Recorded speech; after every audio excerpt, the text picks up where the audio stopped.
Very sir nice. మీరు విజయవాడలో పునుగులు ఎప్పుడైనా ట్రై చేశారా?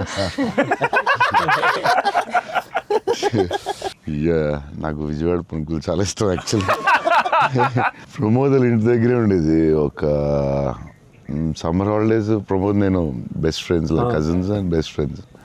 సో ప్రమోద్ ఇంటి పక్కనే ఉండి, సో వాళ్ళ ఫాదర్ మమ్మల్ని వెస్పా మీద కూర్చొని పెట్టి ఫ్రంట్ సీట్లో, నేను front seat, Pramod back, and full speed వెళ్ళేవారు ఆయన వెస్పా మీద. వెళ్ళి ఆ పునుకుల దగ్గర తీసుకెళ్తే అసలు still I remember that. Vijayawada వెళ్ళినప్పుడు కార్లో కూర్చొని మెల్లగా పునుకులు తిందామా అని.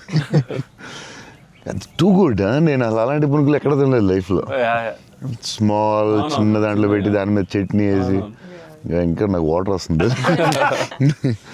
బజ్జీలు అన్నీ సూపర్, కానీ ఆ పునుకులు మాత్రం ఎక్సలెంట్, అసలు ఎక్సలెంట్ అండ్ ఎక్సలెంట్. పునుగులు is an emotion sir. It is seriously. Every ఒక ఊరికి ఒక ఫుడ్ ఏదో స్పెషల్ ఉంటుంది కదా, దాని ఇంకా వాటర్ వస్తుంది. టూ గుడ్ అసలు. మళ్ళీ అలాంటివి ఎప్పుడు తినలేదు. సో విజయవాడ దారిలో వెళ్ళినప్పుడు, షూటింగ్ వెళ్ళినప్పుడు అక్కడ ఆకి పునుకులు తిందామంటే, నేను అన్ని నైట్ ట్రావెల్ చేస్తాను. ఇప్పుడు నైట్లో పునుకులు ఉండవు కదా బా అనుకున్నాయి. మళ్ళీ